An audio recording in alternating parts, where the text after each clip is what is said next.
There is a specific sound that a heart makes when it breaks. It isn't a crack. It isn't a thud.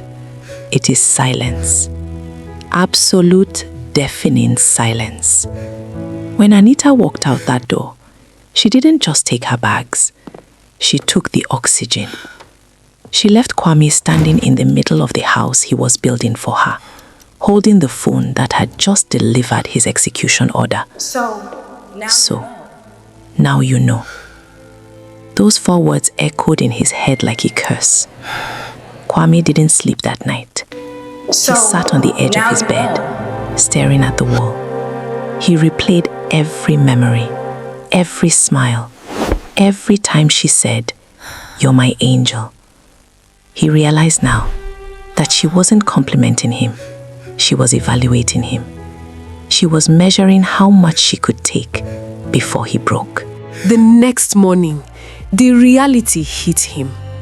He checked his bank account, drained. He checked his credit cards, maxed out. He had spent close to 80,000 cedis in 6 months trying to be a savior. And what did he have to show for it? A quiet apartment and a chest full of pain. For the first 2 weeks, Kwame was a ghost. He went to work, but he wasn't there. He sat in meetings, looking through people. His friends, the ones he had cut off for her, tried to reach out. "Kwame, let's go for a drink. Forget her." But he didn't want to forget. He wanted to understand. He spent his night scrolling through her social media. She had blocked him, of course, but he created a fake account. He watched her stories. There she was, at the Kempinski, at the beach resorts in Ada, smiling, drinking expensive champagne, holding the hand of a man whose face was never shown. Crown. She looked happy. She looked unbothered. And that was the knife that twisted deepest. How could she destroy a human being and then go eat brunch like nothing happened? Kwame fell into the pit. He started drinking alone. He stopped going to the gym. The high-value man was dissolving into a puddle of self-pity. He was mourning a woman who never existed. They say you have to hit rock bottom before you can find the solid ground to push off from. For Kwame, rock bottom came on a Tuesday night. He was drunk. He dialed her number. He knew he shouldn't, but the weakness took over. It rang once, then voicemail. He texted her, "Why? I give you everything." 10 minutes later, a reply came, but it wasn't an apology. It was a picture. It was a photo of her and Crown laughing, and the caption read, "You gave me what you could afford. He gives me what I deserve. Move on, little boy, little boy." Something inside Kwame snapped. It wasn't a snap of madness, it was the snap of a chain breaking. He looked at the phone. He looked at the whiskey bottle. He looked at his gut in the mirror, soft, weak, defeated. He realized something profound. Anita was right. He was a little boy. Only a boy thinks that being nice buys loyalty. Only a boy thinks that sacrificing his dignity will make a woman love him. Hey, he had tried to buy love with obedience. He had been a simp in a suit. Forget that one. That night, Kwame didn't drink the whiskey. He poured it down the sink. He went to the bathroom. He shaved his beard. He cut his hair. He looked at the man in the mirror and said loud and clear, "Kwame, this savior, is dead. I am burying him tonight." The next morning, the alarm went off at 4 a.m. He didn't hit snooze. He went to the gym. He didn't train to look good. He trained like he was preparing for war. He worked until his lungs burned. He lifted until his hands bled. Because physical pain was the only thing that could silence the emotional noise. 6 months passed. Kwame entered what men call monk mode. No dating, no parties, no distractions. Just work, gym, sleep, repeat. He became a ghost to the world, but a legend in his own life. This is how we lead. At the bank, he stopped being the nice guy who covered for everyone's mistakes. He became ruthless, efficient. He demanded a raise. He got it. He finished his house in Oyarifa, but this time he didn't furnish it for a woman. He furnished it for himself, a man cave, a sanctuary. Women started to notice him again. Ironically, now that he didn't care about them, they wanted him more. They sensed the danger in him. They sensed that he didn't need them. The old Kwame would have been flattered. The new Kwame was indifferent. He saw the games now. He saw the love bombing before it started. When a woman told him, "You are so different from other guys," he would just smile. A cold, empty smile and walk away. He was rebuilding his empire. But inside, there was a void where his heart used to be. He wasn't happy, but he was powerful. And power is the best antidepressant. Meanwhile, in the world of illusions, cracks were starting to form in Anita's paradise. You see, the thing about men like Crown, men who buy women, is that they don't value what they buy. They only value the lease. And leases expire.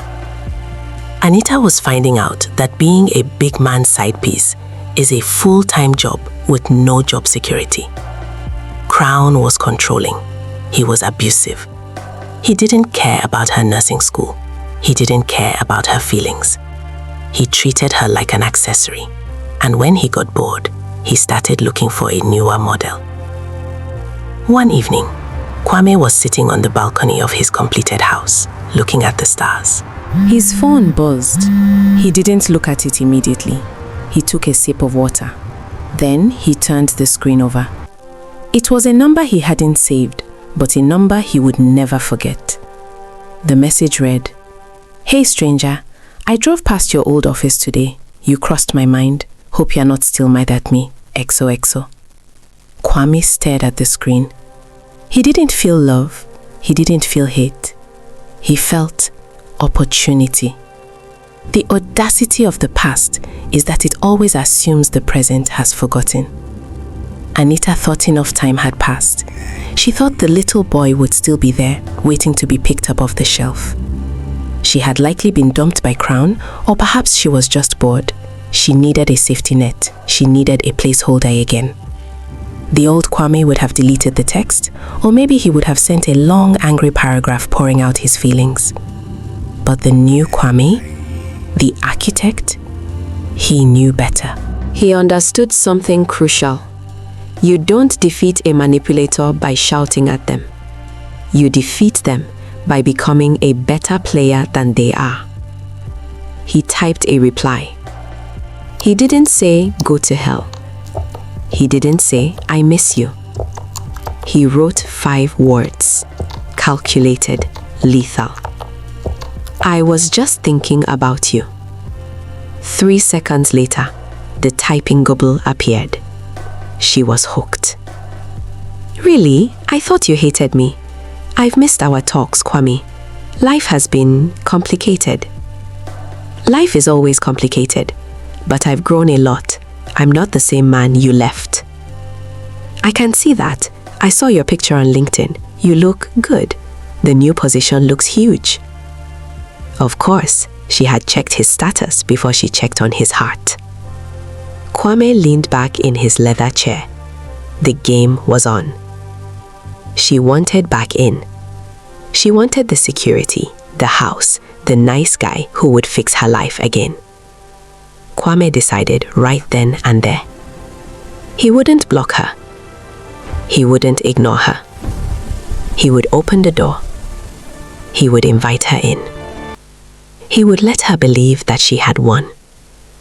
He would let her get comfortable. He would let her unpack her bags. And then, when she felt safe, when she felt like she had the savior back, he would show her what happens when you steal a man's soul. He sent one final text. "Let's get dinner. Friday. The Kempinski." wear the red dress. He used her own weapon against her. The same hotel, the same dress code Crown had used. But Anita didn't catch the irony. She was too blinded by the victory. The fly has returned to the web. But this time, the spider isn't sleeping. Kwame is about to teach Anita a lesson that money can't buy. Revenge is a dish best served exclusively. What is Kwame planning? Is he going to fall for her again? Or is he leading a lamb to the slaughter? You do not want to miss episode 3. This is KO Prime TV, and the villain arc has just begun.